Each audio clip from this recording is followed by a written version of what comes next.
Hello everyone. Welcome to my channel. Please subscribe and keep watching more details. Andy Cohen calls out Lisa Barlow and Teresa Giudice for constantly speaking over others at reunions. When it comes to Real Housewives reunions, no one is more in the hot seat than Andy Cohen. Andy Cohen calls out Lisa Barlow and Teresa Giudice for constantly speaking over others at reunions 3. The King of Bravo recently joined Alex Cooper on Call Her Daddy and gave fans a rare, unfiltered look into what really goes down before and during those infamous reunion tapings. It used to be a really big deal for me. Reunions are the Super Bowl of Bravo, and Cohen used to approach them like an athlete prepping for the big game. Leading up to the reunion, I'd have hours-long prep calls with the producers, Andy told Alex. Speaking to the women in advance. The morning of, I would take a run. Like I was in the thing. But after hundreds of reunions, Cohen admits he's streamlined his process, and it's refreshingly normal. To be honest, what do I do now? I drop my kids off at school. I'm like, what color suit do you want me to wear? What is the set? I bring 3 ties. I'm like, come on, let's do it. Even though the day is more relaxed for him now, there's still strategy involved. I have one call with the production team and the network, he explained. We talk about the seating for the reunion, where the women are, when the husbands are coming out. Sometimes I'll say, X and Y is the elephant in the room. Can we please do it at the top of the day? Sometimes we save the biggest mess until the end. Then when the cameras roll. Day of, it's game day. I'm ready to play the game, Cohen said. I have done hundreds of reunions at this point. It's crazy. Alex laughed at how wild that sounds. Hundreds of reunions filled with drama, tears, walk-offs, and screaming matches. How crazy is that? She asked. It's crazy, Andy admitted, laughing.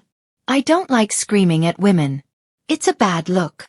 Of course, no reunion is without chaos, and Cohen isn't shy about admitting when it tests his patience. The last couple Jersey reunions, I had a really hard time with, he confessed. And by the way, I don't like screaming at women. It's a bad look. But there are moments, and they left them in the show, where I'm like, shut the fuck up, or whatever, or be quiet. He added, sometimes the only way that I can get people to be quiet is to literally go crazy. And there are times I'll say to the producers, can you mark that?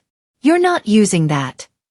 Because, there are enough that are in the show, but some are just me talking over a cacophony. Alex couldn't help but laugh. It actually looks like they're your children. Like you're at a little school event trying to keep these kids in fucking line. Cohen agreed, and admitted that it takes a lot to push him to that level. It takes more than a second, he said. Alex teased, but when you get there you go fucking feral. Andy laughed. Yeah. Who talks over people the most? When Alex pressed him for the worst offender at talking over others, Andy didn't hesitate to name names, with love of course. I think Lisa Barlow, he started. It's just harder for some people to have the intake of what someone's saying and then speak back and then figure it out. I think Lisa Barlow might be one. I think Teresa historically has. That's been a growth area for her. Andy Cohen calls out Lisa Barlow and Teresa Giudice for constantly speaking over others at reunions 4. He continued, I feel like maybe Toya on Married to Medicine could be in there. Love you Toya, no disrespect. I think that Dr. Simone also, now that I'm in the Married to Medicine universe. Who else? I kind of feel like Jacqueline Loretta on Jersey may have been there. Andy Cohen is no stranger to chaos. As the ringmaster of Bravo's most explosive reunion shows, he has seen it all. Walk-offs, screaming matches, glitter-studded tantrums, siblings turning on each other, and the occasional shoe flying across the stage. But every once in a while, a trend becomes too unavoidable to ignore. Recently, Cohen has reportedly grown frustrated with 2 of Bravo's most iconic personalities. Lisa Barlow of The Real Housewives of Salt Lake City and Teresa Giudice of The Real Housewives of New Jersey, for one specific reason. Their relentless habit of speaking over their castmates. It's a trait that has, depending on who you ask, become either their power move or their Achilles heel. And this time, Cohen isn't tiptoeing around the issue. During an off-camera moment that has now taken on a life of its own among fans and industry insiders alike, Cohen supposedly addressed the disruptive duo with a calm but unmistakably pointed message. Stop interrupting and let others talk. It was a comment that rang like a warning bell, sharp enough to get everyone's attention, yet delivered with the practiced poise of someone who has refereed far more heated conversations than this. For Cohen, reunions are supposed to be a balancing act. Every voice has its moment, even if some voices are much louder than others. But over the years, both Lisa Barlow and Teresa Giudice have become infamous for the way they bulldoze conversations. The second a co-star says something less than flattering, the interruptions begin. Overlapping speech, raised voices, and a simmering impatience that suggests they're already preparing their rebuttal before the question is even finished. For Cohen, the pattern had become unmistakable. And he had reached his limit. The scenario reportedly unfolded during a break in filming. Not in front of cameras, but in one of those hush-hush backstage moments when the cast is either touching up makeup or regrouping their arguments. Cohen, aware that the energy on set was spiraling, stepped in. He reminded Barlow and Giudice that reunion shows are meant to unravel conflicts, not detonate them before they can form. If no one can get a full sentence out, how can any issue ever be resolved, let alone aired clearly enough for viewers to follow? His tone was described as firm but fair, the sort of tempered honesty only he could deliver. After all, he has spent more than a decade coaxing housewives to talk through their scandals. He doesn't need to yell. His authority is baked into the franchise itself. But make no mistake, he wanted his point heard. The irony, of course, is that both Barlow and Giudice pride themselves on using their voice. Speaking over others isn't just a habit for them. It's practically a trademark. Lisa Barlow wields her interruptions like a rhetorical weapon. She'll step on a sentence not out of nervousness, but because she believes the conversation is already hers to command. Teresa, on the other hand, blasts through conversations like a storm. Her interruptions are emotional, less tactical than instinctive. If something strikes a nerve, she pounces, even if it means nobody else can breathe. Some fans love it. They call it passion, energy, authenticity. Others call it rude. Regardless, neither woman had ever been directly checked for it in such a frank way, until now. The shift was palpable. After Cohen's comment, the room reportedly quieted.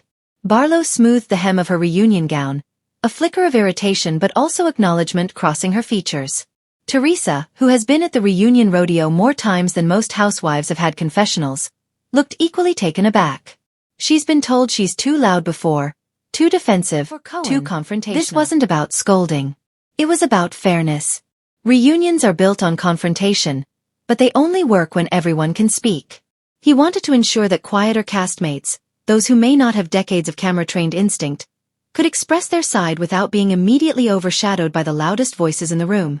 The internet, predictably, ignited. Clips of the moment haven't surfaced yet, but that hasn't stopped fans from imagining it. Some believe Cohen was fed up with Teresa dominating every interaction, especially when topics veer into family territory. Others think he was aiming directly at Lisa Barlow, whose quick-fire responses can steamroll entire conversations in seconds. Many believe both deserve the critique equally. Regardless of where the finger is pointed, one thing is clear. Cohen's call-out marks a turning point. For years, Housewives reunions have operated on a model where the loudest often win. Not necessarily because they make the most sense, but because they refuse to let anyone else speak. Viewers have become accustomed to watching castmates shout over one another, with Cohen occasionally stepping in, hands raised, pleading for order. But perhaps even he has realized that letting chaos rule can only be entertaining for so long. The new era of Bravo, one defined by social backlash, truth-seeking, and fan accountability, demands more structure. The audience now expects people to listen as much as they speak. They want clarity, not noise. So Cohen's intervention may not just be a personal frustration. It could be a gauge of where reunions are headed. It signals a future where equal time is not just a guideline but a rule, where cast members are expected to allow others space to finish their point before launching into their own. As for Lisa and Teresa, the call-out might prove valuable. Viewers respect confidence but also authenticity. And part of appearing genuine is letting others speak without instantly going on the defensive.